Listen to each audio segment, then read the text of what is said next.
Watching YouTubers scream when they get jump scared in games that just aren't scary is so frustrating to me. It becomes more and more obvious who's reacting earnestly and who's playing it up for attention.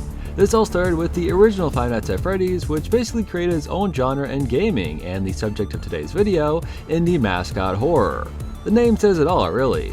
These indie games have a major focus on the characters, on the villains and creatures who are there to scare you. A lot of them follow in FNAF's footsteps using actual mascots in the series canon, which we see in something like Poppy Playtime, for example. Others like Hello Neighbor are a little different, creating a character that becomes the game's mascot who's not literally a mascot in the game's lore. Pretty much all of them boil down to, what if this thing for kids was actually scary? And while it works for some of them, it has definitely gotten tiring. I've only ever really gotten into FNAF, but it's clear to see the rest of these games are huge and loved by their respective communities. But as an outsider, I have never thought these games were scary. I refuse to believe games like Garten of Banban are even good in general. But I've only ever watched other people play them. I don't have the experience of having to play each of these games. So that's my goal for today. Let's play every indie mascot horror game and find out for ourselves if any of them hold up, have any scary moments, if they're even fun to play, or if they are solely clickbait for kids who are way too young to be watching this stuff.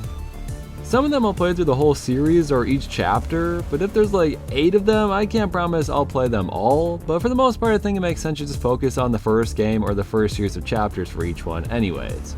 I hope to have included all the essential games on our list here, and if I missed any, especially any good ones, definitely let me know. Otherwise, without further ado, let's find out which of these jump scares will actually make me jump, and how many of these games should be thrown right in the damn dump. First, we need to go over the right parameters. No, requirements for achieving maximum scariness. You must play at night, you must turn off all the lights, you must wear headphones, you must drape a blanket over your head while you play, you must have your roommate randomly bang on your door and try to scare you every few hours, and you must wear a diaper because if we're at maximum scariness, you will piss your pants playing a good game. And hey, what a great way to measure how scary each game is, am I right? Let's start with the first game in this genre that I can think of. It's definitely the first one I ever played. Slender, the 8 Pages. I played it on my Kindle Fire HD and was so scared after a single round I deleted it immediately and had nightmares about it through the week. So this game is terrifying, right?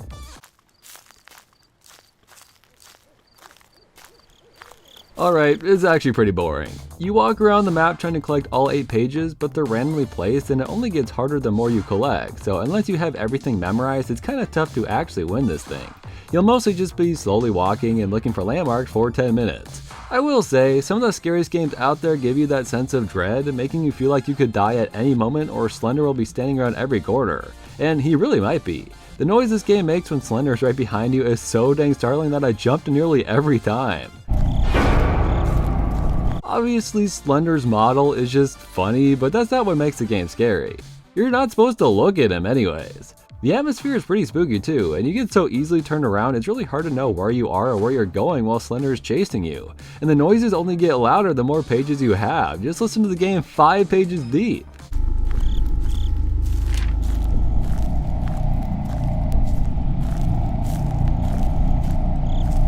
But once you've gotten used to all that, dying stops being scary and it's just annoying more than anything. It's funny to be annoyed by the thing that's supposed to be scaring you, but I think that's part of what makes a horror game good or bad.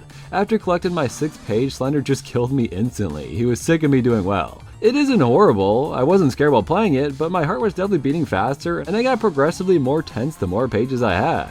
It's still pretty basic though, and I don't even need to change my diaper for the next one, it's dry as a desert. Let's move to something a bit more substantial. Out of all the most recent games in the genre, from an outside perspective, Poppy Playtime has always looked like one of the better ones. The graphics are pretty high quality, the characters and jump scares look pretty scary, and the gameplay just looks more fun. As we'll see through this video, it is a very popular trend to release the games in chapters. Releasing a full game takes too much time. How about making something unfinished and release DLC for it instead? That'll get them hooked. So either every game here has a bunch of chapters or a bunch of sequels like Banban and FNAF. Poppy Playtime went down the chapters route, so for these bigger games, I'm choosing to go a bit more in depth through each section.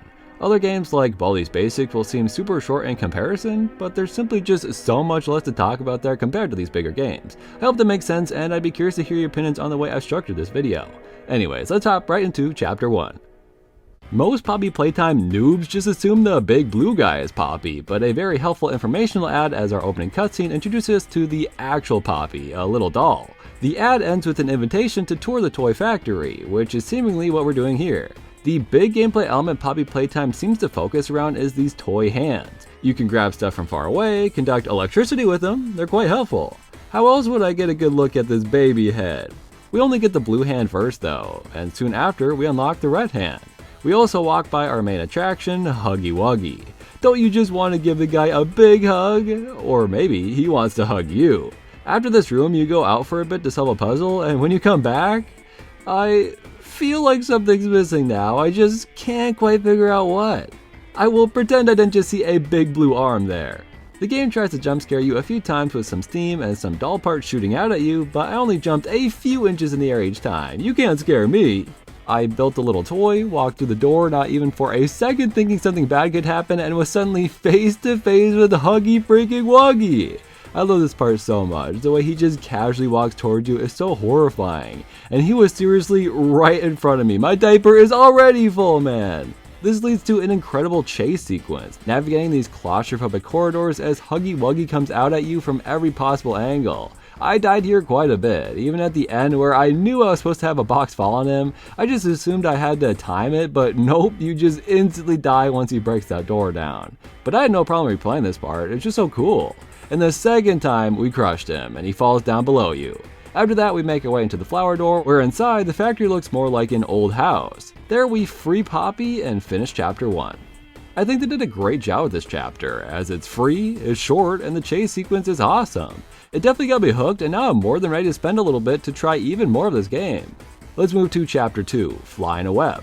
Wait a second, whose pink hand is that? Well, our opening ad has a very catchy song to introduce us to Mommy Longlegs. And if you know anything about this game, then you know she's mom. Then Poppy tells us to wake up, so we do. It starts off nice and slow, introducing the idea of swinging from our hands like vines, which is awesome by the way. Then Poppy just kind of introduces herself, and she's apparently here to help. I was looking at her in the most unflattering position ever, and then bam, she gets grabbed and pulled down a big hole. I jokingly jumped in after her, but apparently that was what I'm supposed to do, and suddenly we're flying down to the game station. Here, we finally meet Mommy. I tried jumping up to her, but she's just out of reach. Thankfully, they gave me some stretchy hands. But she's stolen our red one, so we'll just make a new green one instead. From here we meet Bunzo in a seemingly easy memory minigame that ends in complete chaos. These aren't even colors anymore.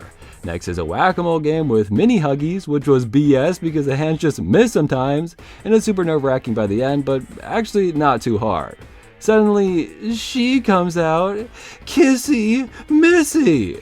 There's a big red lever next to her, and I tried telling her to not open it, but she didn't listen. Thankfully, she just sort of walks away. For some reason, I thought she'd want to kill me. Then I watched the newest Jacksepticeye video for a bit, and then we moved to the red light, green light with Puppy. I love seeing him slowly inch his way towards me as he clips through the tubes. We don't follow Mommy's plan and break out, which reminds me a lot of exploring Portal 2's offices. She finally catches up with us for one last game, hide and seek. Kissy Missy was kinda cool though, so I think I'll just wait this one out. Well then, I guess not all pink characters are as cool as I thought. After a few more puzzles, we get another epic chase scene with the Mommy this time, and just like before, it's easily my favorite part of the chapter. The twists and turns are much less hidden than in the first one too. She puts her hand in a grinder and, well, gets grinded, and a metallic hand reaches in to take her. I was relieved she was gone, but then I got on the train and Poppy betrays me? Man, I guess all I have left is Kissy Missy now. The second chapter is much longer, as it should be. It costs $10 now. I don't hate the puzzles, but sometimes I just wish I'd get to the scary stuff. But I did really like the different minigames, since they all included a different new character to jump scare me. I kind of prefer the first chapter though, it was short and exciting, so I don't know. I guess we'll see if it gets better in Chapter 3, Deep Sleep. That new guy is already terrifying, holy shit. The intro this time is a kid's cartoon, and when Catnap shows up, This isn't even believably a kid show anymore, dude. This is just a Smiling Friends ripoff. Right away, Catnap drops us down a chute, and from there, we're on our own. Well, except for Ollie, our new friend, I guess. We traveled to Playcare, an orphanage, and I gotta say, it looks pretty dang nice. Each one of these games looks better and better, and I suppose that is one of the cool parts of releasing it in chapters. We get a purple hand now that gives us big jumps. Then we make it to a real PTS hallway. It's never ending, it only gets worse the further you go, and each damn time Catnap is just walking around down there. It is so effectively scary, dude. That is by far the most freaked out I have been, and you didn't even get jump scared. Then they sit you down in front of a TV as you're unable to look away, and a nightmare Huggy Wuggy crawls out and kills you in the best jump scare this game has had so far. Holy shit, Chapter 3 is incredible! However, the next section, getting lost in these random rooms for half an hour, not so fun. But I found the batteries and got out, only to get attacked by Kissy Missy. Man, everyone hates me! Thankfully, Poppy stops her and we form a little Avengers team. The school is next. I hate the vibes here. There's a teacher who roams the halls but only moves when you look away, and I want to look away because she's nasty, dude. This was super stressful but not that difficult, and it was fun slamming her head in the door. Now we have an orange hand. This one can shoot. We finally have a weapon to defend ourselves. We also see Catnap standing like a creep, and then when I looked away and turned back, he's gone. I don't like Catnap no more. Our gun is used on these little freaks to scare them away. It's a little therapeutic to burn them, but this area just wasn't fun. And neither is whatever's happening to Dog Day here. I tried to put him out of his misery, I really did. But then he gets possessed and becomes our next chase scene. Let's go. It's sadly the weakest one by far. Unless you turn around, you won't even get to see him crawl after you at all. Lastly, we must go to the counselor's office, where we're told Catnap will hunt us, so I was freaked out the whole time, but nothing ever happened. So I just go grab the last battery, and Catnap smacks the shit out of me and drugs me! I go on a crazy acid trip. This is probably a major lore dump, I honestly have no clue. I wave at Huggy, and then Catnap just tells me to leave. I was planning on it, you didn't have to roofie me, bro! And finally we reach the end, as we run away from Catnap himself. Why has he gotta look so creepy, man? His jaw has to droop that low?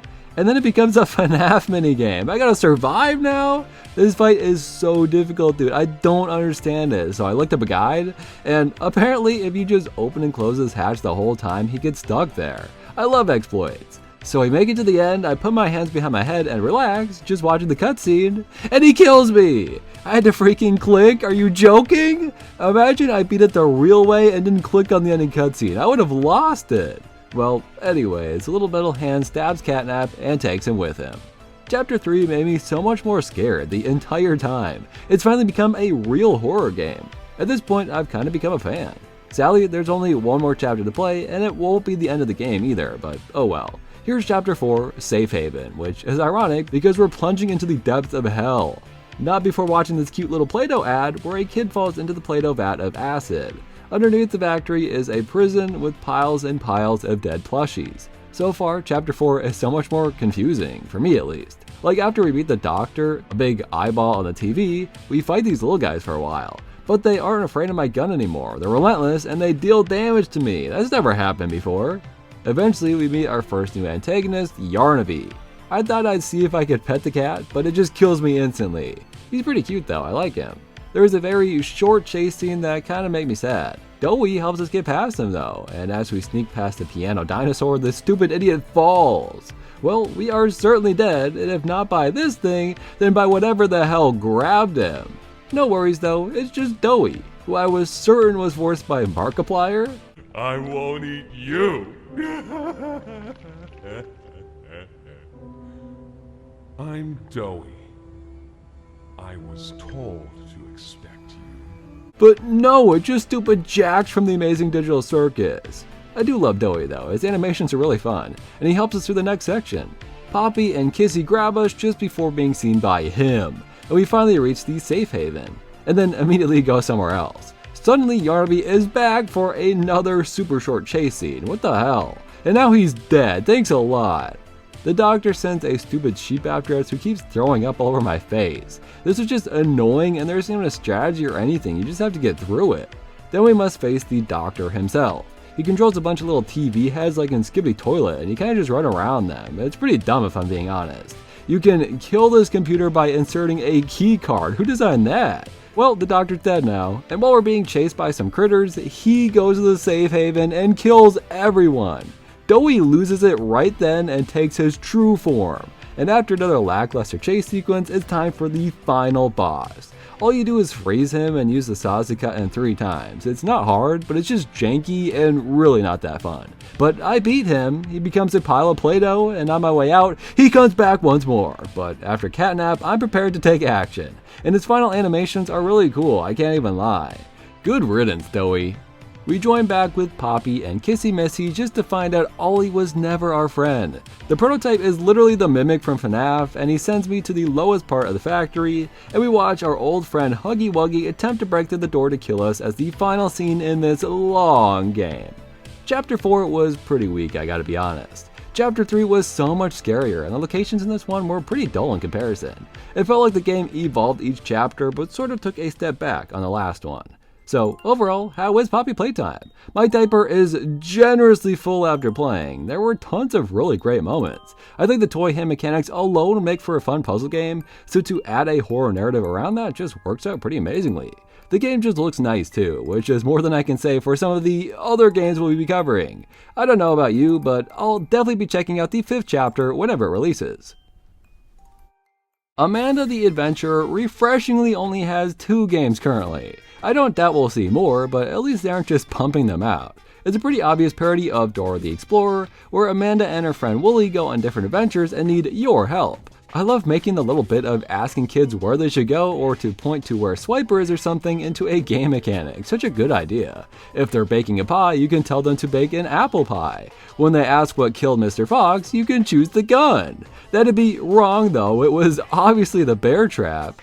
It's very on the nose and over the top, but that's really what makes Amanda the Adventurer so entertaining. It's a funny game, genuinely. Every time Amanda says something weird or gets irrationally mad at Wooly is truly the best. I love how angrily she looks at Wooly while he cries in pain before noticing you start watching. The more TV episodes you watch, the more messed up it gets. For example, see what happens when I simply refuse to help this kitty.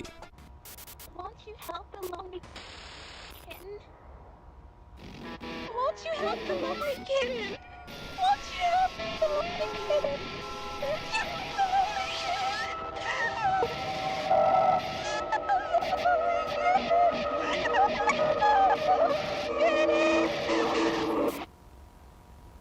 Won't you help the lonely kitten? The secondary aspect of this game is the attic it takes place in. There's a bunch of locks with codes and hidden items you'll have to find. Each time you die, which yes, you can die, a gross elongated Amanda creature climbs to the trapdoor and lunges at you, the codes won't change, so before you watch any tapes, you can unlock something new, something you didn't have access to before. You can also find hidden messages within the tapes. If you pause the screen here, you'll see some music notes. Play the music on your piano and the episode will change. Now I force them to go to a butcher shop and Amanda freaks out about it. You'll also find secret tapes that aren't episodes of the show. Here's one where a kid is seen watching the show until Amanda gets the kid to run out the front door. I think the puzzles are really cool in this game. Even if they aren't that difficult to do, it just makes unlocking the secrets so much more interesting and exciting. My favorite secrets are tied to Blabba, this little robot who talks to you. And to get the main endings, you are required to kill him, and he begs you not to. You do not have to do this. We were going to have such a beautiful life together. That's awesome, dude. Here are the 2 main endings, and I'd put a spoiler warning or something, but they really don't tell you much, and the secrets you find in the game are what hide the real lore. In the final tape, Wooly is gone. I think Amanda sawed his head off in the previous episode, and now she asks if she can tell you a secret. Either you say no, and the attic becomes empty and you just kinda leave, or you say yes, and she says in crystal clear audio, I'm out there. Somewhere. The TV freaks out, you throw a brick at it and it comically explodes, and you survive the night. Just who is Amanda? Where did the show come from? Well, you gotta play it and find all the secrets if you wanna know more.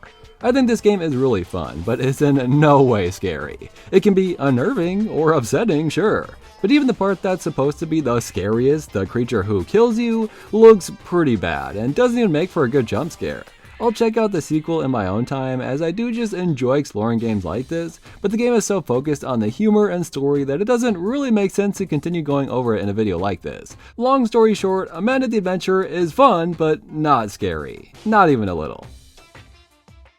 The second I started getting annoyed with the amount of games in this genre was the second I heard about Garten of Banban. This feels like an insult to even be acknowledged on this list. It's frustrating that it has any popularity whatsoever. I have to imagine only kids play it, right? YouTubers and children are their target demographic? Alright, let's save our judgments until after playing at least. Maybe I am just totally wrong.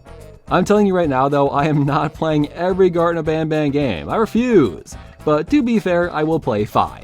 Most games have 5 chapters, that seems reasonable. If you really hate Garten of Banban, don't worry, I'll be quick in my recaps, but feel free to skip this section too, I wouldn't blame you. We start out in this bare room, collecting our first 2 items, including the fan favorite drone. I love when it doesn't work, it's the best. We do an Easter egg hunt, cross the chasm, and meet the pink bird. That stare, man, I love that thing. I walked up to it to pet it, and I died! Apparently you're not supposed to like it, but how can you not? Anyways, once you do that, it's literally over. Compare the free intro to Poppy Playtime to this, a big greenie just staring at you. Nothing happened and it wasn't fun! Here's the sequel, which took a whopping 2 months to make, by the way. Apparently Big Green died off screen. I totally didn't want to watch that or anything, why would I? We've actually reached the kindergarten, Garten of Banban. There's a voice over the cameras that sounds an awful lot like Banban. We also get a cool chase scene with Nab Nab, and if you stop for a single second, he just insta-kills you. It's wonderful. There's a note on the table, and I immediately read, if you read this fast enough, you might escape. So I clicked out of it like 10 times, but it didn't let me, and then Banban slapped the shit out of me. Not cool, dude. Then we're sent to collect the blood of a bunch of weird little guys and one massive guy who grabs you with his big meaty claw. Or you can just shoot him in the eye with a cannon, either works. The single scariest thing that's happened yet is this gigantic faceless thing back in the main area. I was inspecting the snail trail and I saw it out of the corner of my eye and almost had a heart attack. We're soon chased down by the bird again, but Banbanet or whatever tries to help us. She didn't even mention closing the door though. The classroom part is total BS. It's a guessing game. You can choose 1 of 4 responses, and if you get any wrong, you just die and have to listen to the crappy dialogue all over again. If it just let you try each response beforehand, it'd be fine, but of course they wouldn't do that. And then these basketball bullies beat up this nerd watering can. Life is just cruel, man. Once I leave, I turn the corner to see this. That pink bird is a mommy? The worst thing about this game is how it loves to just waste your time. I don't know if they're hoping you won't refund it on Steam by playing more than 2 hours, or they just truly do not respect their audience, but watch this riveting gameplay here. You do this 6 times, dude. Anyways, here's a snail who I assumed would be slow, but I guess not. Then we do a cool little obby, just like my favorite Roblox games. And finally, we find the red room, where we get chased by our teacher and Big Green just kind of breaks stuff and stares at us. Now they're just copying Poppy Playtime, huh? Big Green ends up smacking her down just in time, and we beat it. I can't even wait, we gotta get through Garten of Banban 3 now! It starts pretty slow. After the first puzzle, the blue guy peeks out at me and that's about it. Then we stumble upon the giant jellyfish guy. I thought he might be dead, but he just was sleeping, so it's fine. He explains himself and I listen very intently. You diligently wait for the moment you leave this wretched place with your child in hand. I can also tell. Then he teleports me to the beach with the other big guy just kind of watching off in the distance. I politely respond to the jellyfish again, then wake up to, oh no, evil Banban, my worst nightmare. Only one thing could be worse, becoming the jellyfish. That's not even the bad part though. I didn't bother to show this minigame in the previous chapter because it takes forever and it's mindless, and now I'm doing it again? Why do we need to be a jellyfish to do that? Then we're just back to normal so we can give some CPR to Nabnalina, and yes, that is her actual name. She's pretty shy actually. And then we're back to Fantasyland in a car with all my best buds listening to some tunes.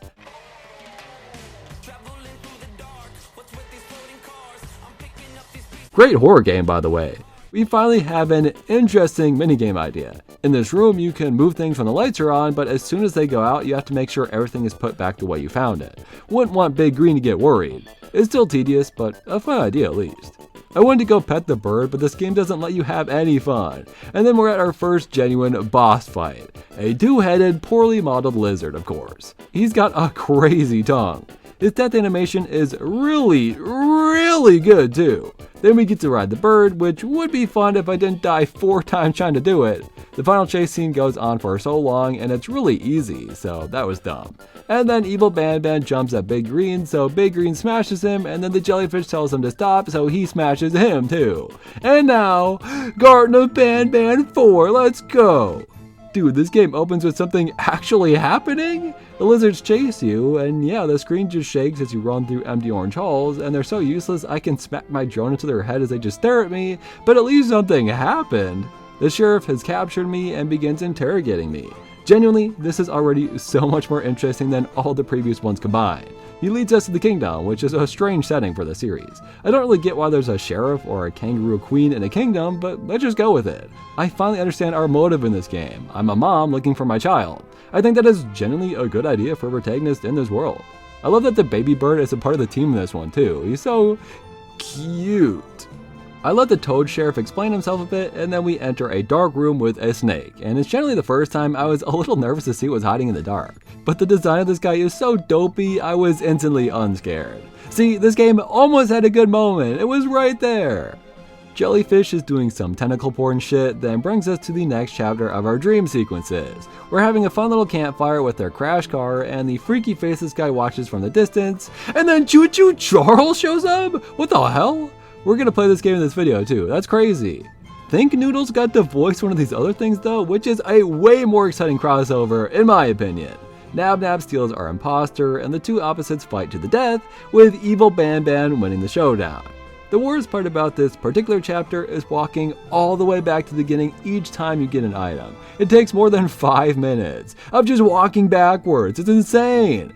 We play a spot the difference minigame with 4 rooms, which I enjoyed more than most of the previous minigames, and a big cat dinosaur chases you around, which I can safely say I was not expecting, and my poor little bird buddy falls in a vat of acid and becomes a monster. A pretty strong one at least. And it ended sort of abruptly, so I didn't even record the end, but don't worry, it's pretty pointless. Still, it is insane how much more entertaining Chapter 4 was. It's not at all scary, but it had fun moments. I like the new characters, and more than ever, there were instances of situations that were so close to being good. So close to achieving what a mascot horror game should. I know every time Markiplier plays one of these, he talks about how they get better each time. Each one of these is getting better than the last in terms of, like, crafting it. And until this chapter, I thought they were all unfun. There were small improvements, but still so long and boring that it didn't matter.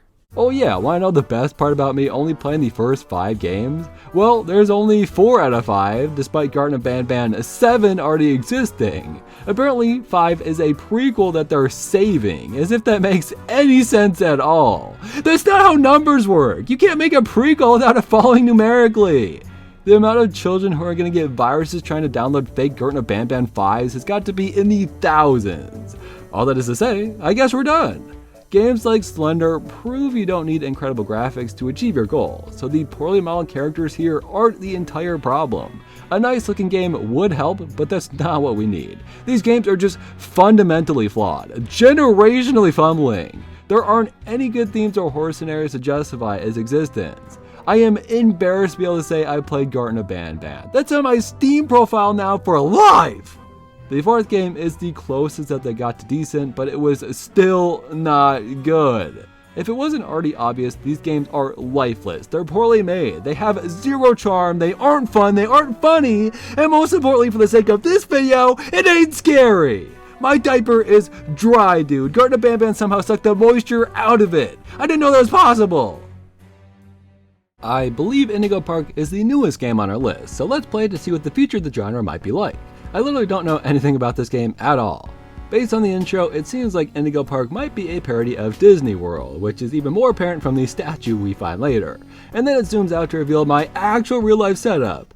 Rambley the Raccoon lets us know we're the first people to visit the rundown park in over 2,000 days. I love these little animations. They put a lot of work into it and it looks great. We pick up a handy bracelet and head into the park. The first ride is a little on-rails train ride. We get introduced to each character, including one who seems to be peeking around a few corners. Then we're back out into a more open area of the park before entering Lloyd's main stage. Also, you can pet the cat, by the way, which is the first game here to actually let you. In the backstage area, we are finally confronted by our first mascot, and these games have just conditioned me to run away, but apparently I didn't even need to. So we go grab our key, and on our way back, he politely taps me on the shoulder, then gets scared when my watch malfunctions. This guy even trying to kill me? I've scared him more than he scared me. Then I found this cool little arcade machine, which was the most fun I've had yet. There's a big boss fight at the end, which I simply demolished, no biggie. After that, we can enter the little McDonald's play place, where we are still getting stalked by this bird. Still! We get a little more in though and finally get our first chase scene. I'm gonna be honest, the bird ain't that scary. Its glowing eyes are the only thing that seems menacing to me. I do love the kill screen though. I'm going to purposely die to everyone possible just to see them. It's a pretty long chase actually. We go through a bunch of tunnels, then through the vents, and finally make it into an employees only room where the bird's head gets cut off. That was a bit harsh, but they can't stalk us anymore. We enter the aquarium, but first... Thanks for visiting Indigo Park. Hope all your dreams came true. There's a musical? Is this the credits? Oh, okay, yeah, that's the end. I saw people saying this was their favorite Mascot Horror game, that this was everything they wanted from this genre. But after something like Poppy Playtime, what does this really add? In terms of horror, literally nothing. It was not scary, not even the jump scares got me. I did really like the character animations on Rambley, the voice acting, and that song at the end is pretty dang good, honestly. I think a theme park is just a smart location for a Mascot Horror game to take place in. And it's kinda weird that that hasn't happened yet. Each ride can be a completely unique theme. Kinda like FNAF Security Breach's Mall, it just works. As a free short intro to this game that is nowhere near complete, I liked it, but am not quite as hooked as I was for Poppy Playtime's intro chapter, which is still my favorite of the games we played. It's got potential though. As we get more content, I hope the game sets itself apart from these other games more, as the character animation and setting are already doing that, and that's my favorite part of the game. I'll definitely still check out Chapter 2 when it releases. It's really funny to have Baldi's Basics seem like one of those old educational games. It really nails that style. But you can only answer so many math problems correctly before you get one wrong, and Baldi gets angry. From there, he's gonna chase you down until you're caught, and every time you open a door, he hears it and makes a beeline to that exact location. You have to collect all the notebooks and escape. But each time you get a problem wrong, with each book having one you cannot get correct, Baldi gets faster. There are plenty of other rules to follow too. If the hall monitor catches you running, you're sent to detention for at least 15 seconds. And if Baldi's at top speeds, he can basically cover the entire school. Also, why is he whistling the same thing as Banana Joe?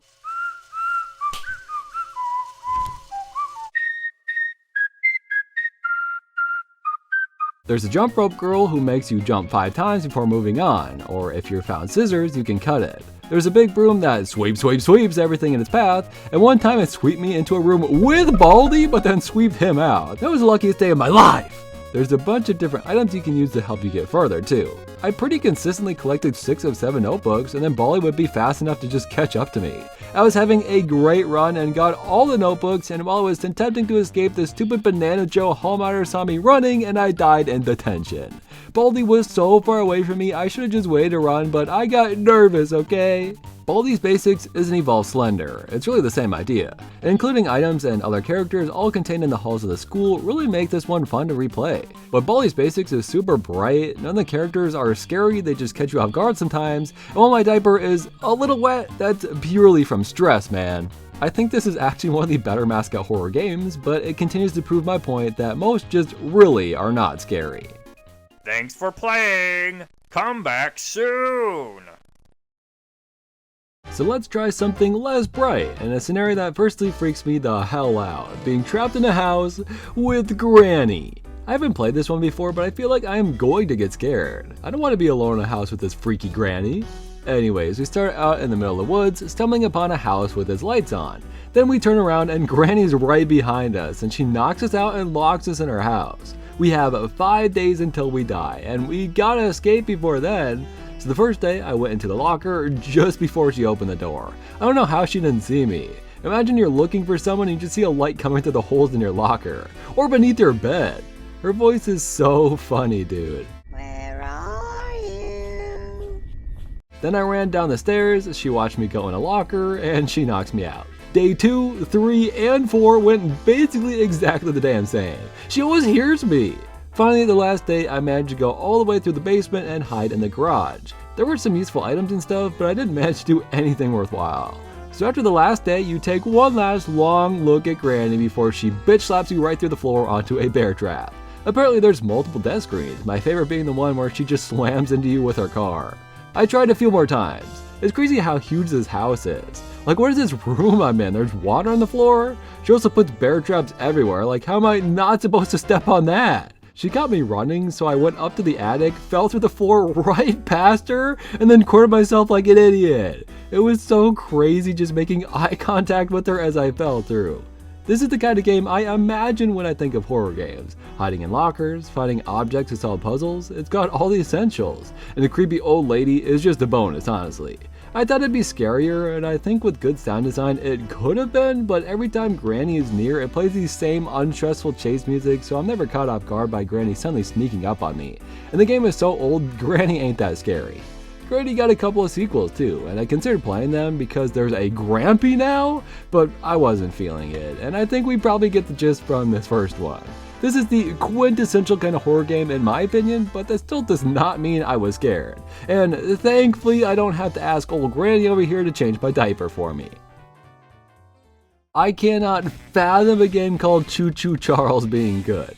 And based on these wonderful cutscenes, I think I might be right. How the hell did he get that picture? There's a train shed at the top of the hill.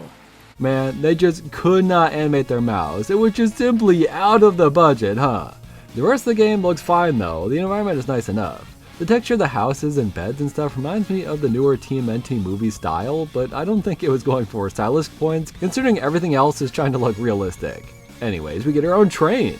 We hop on and immediately Choo-Choo Charles is after me. I did as much damage as I could, but sadly, Eugene didn't make it. From there, it kind of just expects you to explore on your own. You meet random NPCs and get quests, like the Pickle Lady for example.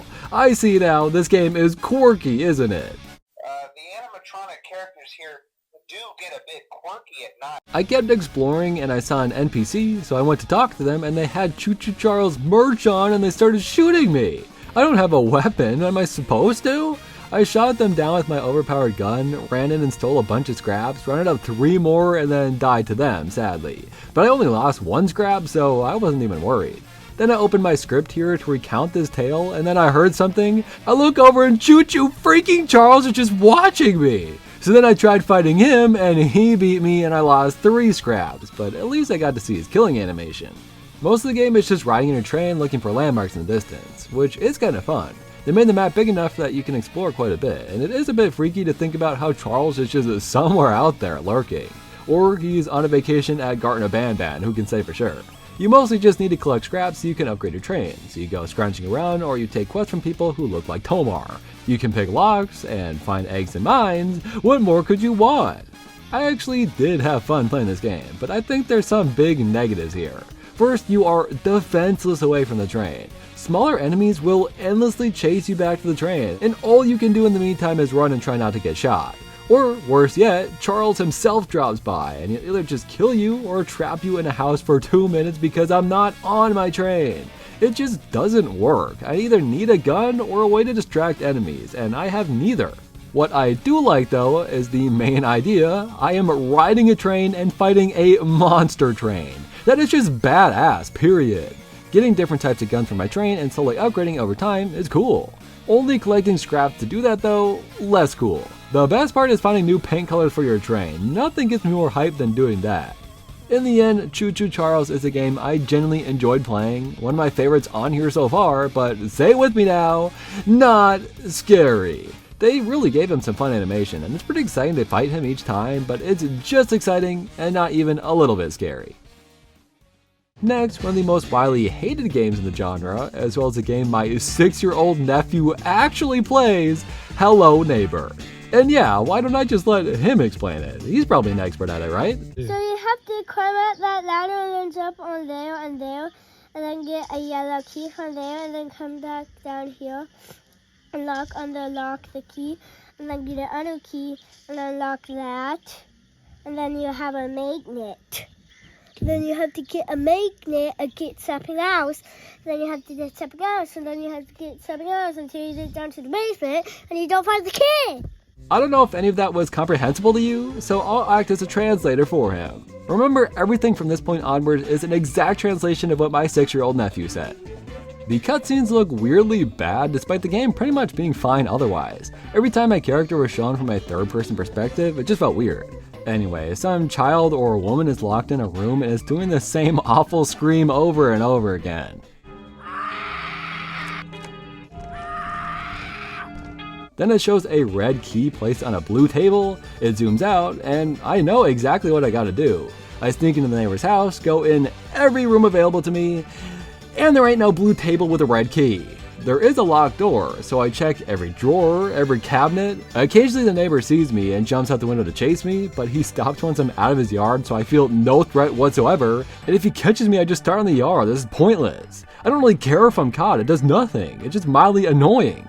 Anyways, as I was saying, I checked everywhere. The only thing I found was this power box that distracted the neighbor for a bit, and I was completely stuck. I had no items, no hints, I already hate the game and I haven't even started. All I've gotten to see are those little cutscenes that you die every once in a while that show the neighbor's wife dying in a car accident or something. Finally, I decided to try reading the controls before looking up a guide where it tells you to hold E to pick up an item. In what game ever do I need to hold E? And it didn't tell me that? Now I realize I can pick up boxes, which I wanted to do since the second I started, stack one on top of the shelf, and break into the second floor of the house. Goddamn, finally! Also, yes, I'm still translating everything my nephew said. Now pay attention! No matter what I do, the neighbor sees me immediately every single time, and this puzzle requires me to get to some areas of the house, but the second I try, he always sees me! How has anyone played this game and has not stopped immediately? I think I soft-locked myself like 3 times after this because there's a bunch of items that look important you can get, but you don't need. Once you get a magnet from the back of this car, you can get a lockpick to get a wrench to get upstairs to the room that finally contains that stupid blue table with that stupid red key. I would have never figured out some of these steps on my own. Never. In the basement, I am actually creeped out. There's a secret room within the laundry machine that leads to a bed. Neighbor is a child trafficker, potentially. The windows are fake, and there's a huge labyrinth in there. For a long time, the neighbor wasn't in here, and for a second, I enjoyed being a little scared and getting to explore this stupid game for like 30 seconds. But eventually, he got down there. I remember reading about how the game features an advanced AI that learned as you play, and for those who are wondering, here is a great example of that AI in action. We get a little chase scene, and it's revealed we need 3 keys to get inside. And Act 2 starts. Yeah, no way I'm playing any more of this shit. He built a bigger house each round, and in this one we can't escape because he built a massive wall around the property, which is actually really fun, and in a good game I'd be eating this up right now. I am not being facetious at all. I genuinely love playing games like this. Solving puzzles, finding hidden rooms, it's great. But Granny was a better game than this. The art style is kind of funky, not everything looks great, but it reminds me of Luigi's Mansion 3, where no object has a perfect square or a straight line, it's all wonky. But that's the only positive. It's a little creepy in the basement, but otherwise it's a baby game! Garten of Banban 1 is gonna be more fun than this piece of shit! Anyways, big thanks to my nephew for giving us such an in-depth look at Hello Neighbor. From what he said, I'm pretty glad I was just the translator for this one. Our last 2 games are probably the biggest influence for the majority of the games we've covered so far. And obviously I gotta save FNAF for last, which means it's time to play Bendy and the Ink Machine. I have to imagine it'll be extremely similar to Poppy Playtime, but of course, let's remind ourselves Bendy came first. Let's also keep in mind we have plenty to cover in just the first game, so I won't be playing the Dark Revival here, but I've heard good things about it, so I might have to try it on my own time if I like the first game.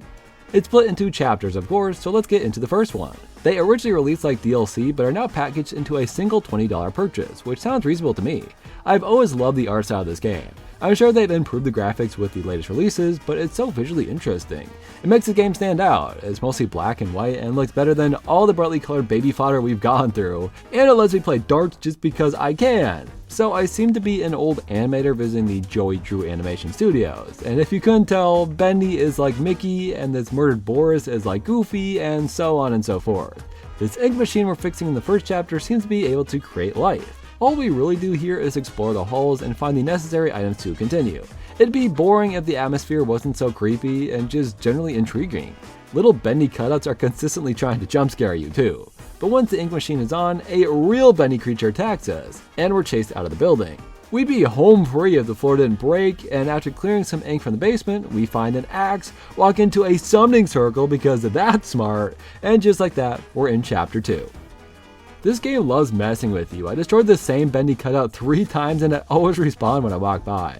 Some dude passes us and disappears into a wall, so that was crazy, and then I died and went to ink heaven. Once we revived, there's quite a bit of wandering aimlessly. If I'm being honest, I got pretty confused, so I just looked up a walkthrough for the section. That weird guy from earlier ties us up and explains himself a bit, talking about some sort of ritual. He tries to sacrifice me, but it seems to backfire. We're chased once again. I like how the ink sort of guides the path for us. And then, dude, look at that swagger. There's no way Boris is a bad guy, he's so cute. Then Chapter 3 starts, and we're suddenly just best of buds now. We make them soup and everything. They're already upping the scariness here. There's a locker to hide in like in Granny, and Boris is afraid of the dark, so we get a flashlight to navigate the dark halls. Then I listen to the newest Jacksepticeye podcast for a bit. I don't be seeing what the big deal is. So what if I went and painted some of those bendy dolls with a crooked smile? And we meet the next big antagonist, Alice Angel. She's so hot, dude. Do I have to fight her? I'm fighting Boris instead. I want Alice to be my partner, not you. Alice apparently killed tons of Borises to become perfect. She asked if she could punish me, and I heartily agreed to it, of course. Then we get a series of fetch quests, none too interesting, and this is where we have to start hiding in lockers from this Bendy demon. Or it's supposed to be at least. The reward for all this is a Tommy gun, which is an incredible incentive. Oh, you have to beat it without dying to get that. I died a lot. The projectionist here is a pretty cool enemy, but I was so good at evading him I never even had to hide. Alice promises our freedom, but instead plummets our elevator to our certain dooms. Quit cowering, Boris, and help me! Now Alice has taken him captive for Chapter 4. We find a little Bendy shrine, then head through some underground caves. Apparently we can use ink to make useful items too. We seem to be hallucinating now, which makes for some fun visuals. I hate that there's a bunch of ink people here. They are way creepier than the monsters. In Bendy Hell, we get to play some carnival games. We need to beat them to enter a haunted house. Everyone always spreads rumors about what they did with Walt Disney's head, but apparently Joey Drew put his in this carnival ride that becomes a fun little boss fight. It's maybe one of the easiest fights I've ever had to do, but still a fun idea. Whoa, research and design? Where's macro data refinement, am I right? I would not be surprised if my playable character was severed actually. The projector head from Skibidi Toilet returns, and I genuinely thought he just caught me, but just before he can open the locker door, Demon Bendy and him just start throwing hands. His projector's ripped off, so apparently he's just dead now, and I got scot-free. We entered the haunted house, which is a little on-rails ride. I have no weapons or anything, so I guess I just had to endure whatever's coming. Well, it's none other than Boris, who is now a big old boss. We've had 2 boss fights in 1 chapter now. It's pretty easy though, you just make pipes and smack him with it. So, Boris passes away, Alice Angel gets pissed and tries to kill us, only to get stabbed at the last second. But who could have possibly stabbed her? A hotter Alice Angel and my wingman Boris? Holy shit, that was a short chapter, but chapter 5 is about to be incredible. Turns out they blocked me up, and this Boris isn't even my Boris. This guy hates me for some reason. Alice has a device that shows hidden messages, proving she is not on our side. The intro is pretty strange. It's a series of cutscenes until finally the ink demon arrives, and we're left behind to die. We escape to a boat, where we're going full Steamboat Willie now. There's a giant hand down here to chase us as we go, which is awesome.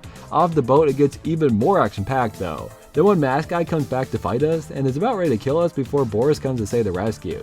Then we fight a whole horde of ink monsters, more than I've ever seen. The second that's over, I walk over one bridge and on the first blanket breaks and I fall. It seems we're either in the vault or headed to the vault now. Yep, looks like a vault to me. Demon Bendy has what we need though, so it is finally time to take him down. I like how we can see him, but he can't see us. And we made it to the ink machine. I never thought I'd see the day. Inside, we're told how to beat Bendy, to rid the world of these monsters who were left behind with the cartoons they were created for. We have to play the end. But as we know, Bendy ain't going down without a fight, and we watch his ultimate transformation, which for some reason shows how he skipped leg day. Kinda weird, honestly. But this is it, the final showdown.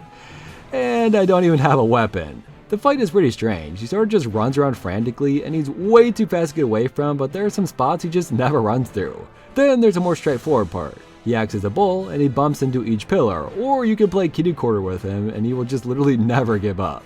Out of this room, we simply put the reel in, and right before Bendy kills you, he goes, "Hold on a second, I want to check this out real quick." All it says is the end. Shame on me for thinking there's going to be more to it, I suppose. Well, that's all it took. We beat the ink. And now, there's color? Such a fun thing to do. My eyes felt like something was wrong at first. So here's Joey Drew, who is doing dishes in my house? Are we gay lovers or something? That's definitely not a twist I was expecting. Joey says he has something to show us, so we open the door, and our loop starts over again. I mean, I don't know anything about these games, but to me, that means that all those messages on the walls, every hint about who we are or why we're here, it seems our character might just be an ink demon stuck in a loop. By the way, the ending credits have some really awesome art and music. I was genuinely hyped to beat this game.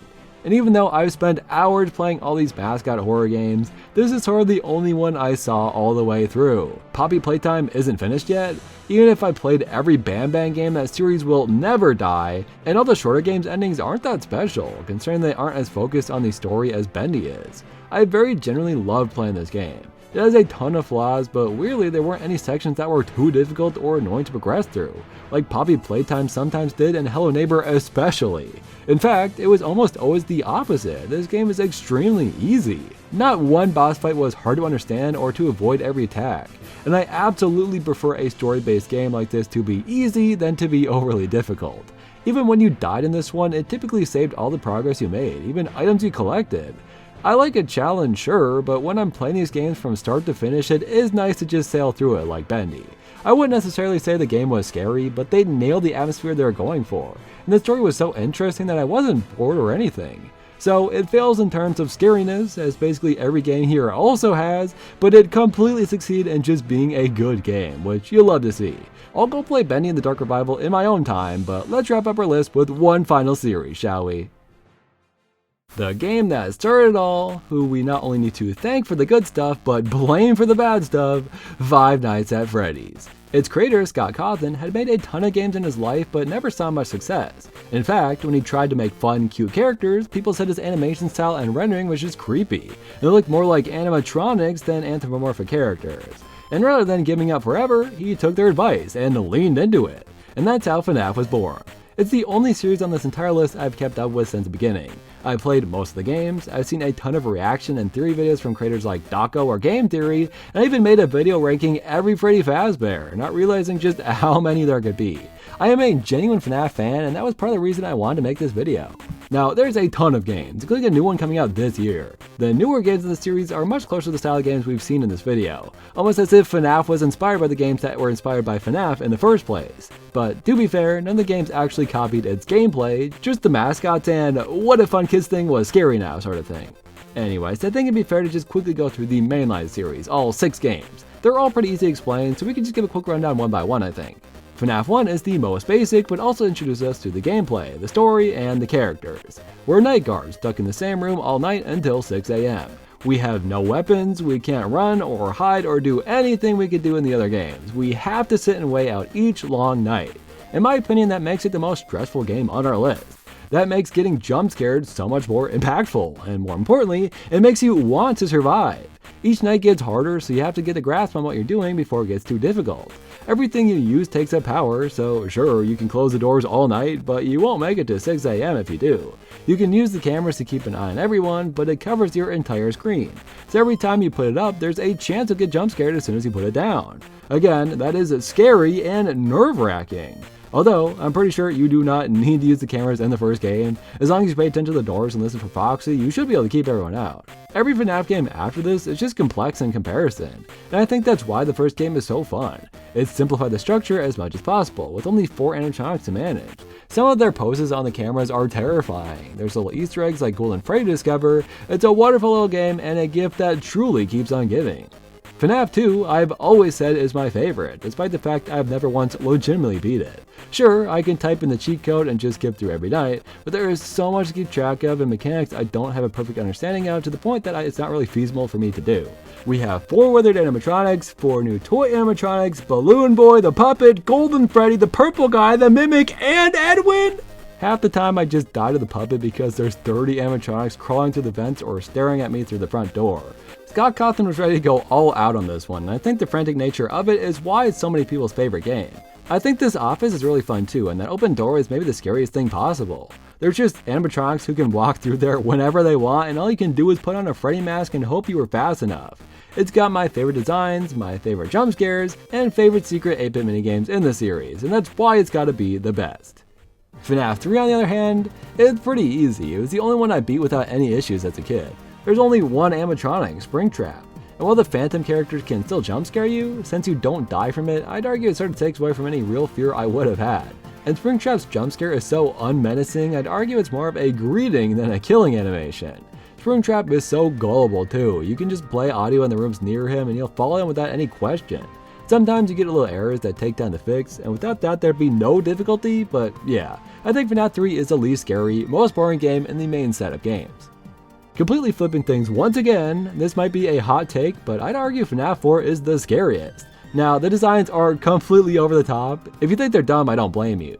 The point of the first game is they're on the verge of being cute, normal animatronics, but just a bit creepy at the same time. It nailed that happy medium. But these animatronics are not subtle. But it's not really the design or animations or anything like that. I think the setting and gameplay are what really scare me. Let me know if you can relate, but I was always scared of hearing noises in the hall or outside my window as a kid. I was terrified of the idea of someone breaking into my room or something. I'd sleep with my closet door open, I was so afraid. So, looking at FNAF 4, where you're a kid stuck in a bedroom with creatures just outside your door, yeah, it's safe to say that freaks me out. It just feels so much more real. I'm in a bedroom, not some dystopian security office. You're also just forced to turn your audio up really loud, and you open your door a crack to listen for breathing. You either look out and no one's there, someone's dashing behind the corner, or you die and the audio is so loud you can't help but jump. I honestly don't know if people like or hate the fourth game. I'm really curious if anyone agrees with me. Originally that was going to be the last FNAF game ever, but then we just sort of had to pretend the final chapter never happened. Sister Location is the most out there of the series, but actually the most similar to all the other games on our list. You get different tasks each day, each acting as a different kind of minigame. It's more focused on telling a story with unique scenarios you wouldn't see in a typical FNAF game, like crawling on the floor of a dark room as a ballerina twirls near you, or doing maintenance on Funtime Freddy, one of the coolest ideas in the FNAF series I feel. The nights are much longer and super dialogue heavy and don't really overlap like the other games in the series. That somehow makes it one of the most fun and least fun games to replay. I'm somewhat torn on how I feel about it to be honest, but at the very least, I like that it's different.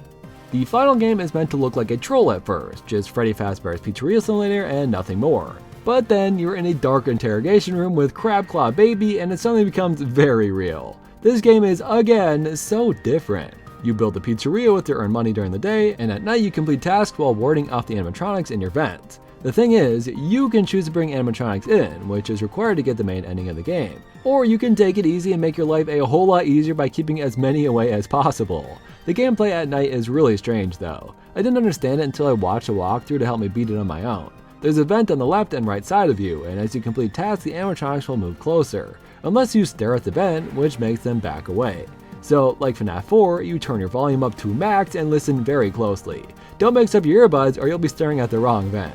It's pretty easy actually, but really tedious. There's no timer in this one, but you can't leave until all the tasks are complete. So if animatronics are constantly bugging you, the night will take a long time. And then the ending of this game is really satisfying though. It's just a fun cutscene to watch and it's so edgy it's just cool. Or you can design your dream pizzeria too, if that's something you're into.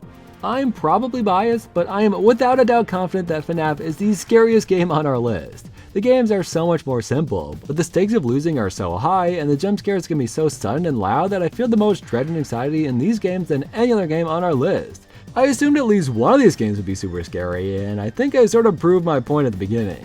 Indie Mascot Horror games are not scary. FNAF makes me jump, I might need a new diaper if it really gets me, but I'm not going to be freaked out other than that. Probably Playtime has scary and dreadful moments, especially in Chapter 3, but overall isn't that freaky. Games like Slender and Bendy and Indigo Park have parts that can catch you off guard that might be a little creepy, but otherwise aren't even jump scare worthy. And literally every other game a baby could play without even batting an eye. Indie Mascot Horror games can have fun ideas, can be good enjoyable games, but as far as I've seen, cannot be scary. They have failed me and I've yet to play something that is worthy of wetting my diaper over. Let me know if you disagree and what arguments you have for why I'm wrong. Or just let me know which of these games you like and why. Now again, I know there are more indie mascot horror games I could have covered. Games like Tattletale or Piggy or Duck Season or Circus of Tim Tim. I cannot be real. I refuse to believe that's real. Anyways, I could cover more if you'd like to see it. I'm inherently drawn to this genre of games, and I've played so few of them, I'd love to try more. So let me know which ones I should try if I do. And how'd this video turn out? It feels structurally weird. I'm trying to learn how to make stuff without a tier list to help structure them, so I'd love to hear any feedback you have. If you'd like to be jump scared by your own name being read at the end of my videos, then please consider becoming a member of the channel today. Thank you Patrick Barjan, Dojo Master Keep, Gall Guy, Jeff the Legend, Cheaper Ying, Test Monkey, Callum Ford, Perska Banana, Checky, Mr. Odell, Timor Kernov, Aaron the Ghoul, Freakish Smile, Bordo de Bordo, Ceramic Tiger, Dante, Geminot Lewis, MD Switchy, Omegon, Jonathan Biscoff, Lavatane, Green Man Yeah, Mick Crazy, Bright Streak, OK, Mirai, and Joey Miller. Wait a second, Joey Miller? I think these games would all be cool and can make an ultimate experience if there was one major crossover between all of them.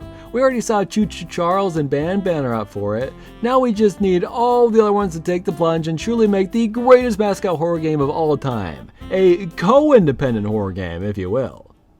And about us, did I earn your trust? At Indigo Park, there is a stark contrast to everything I know this place should be. But out of the dark, you've given a spark of sunshine.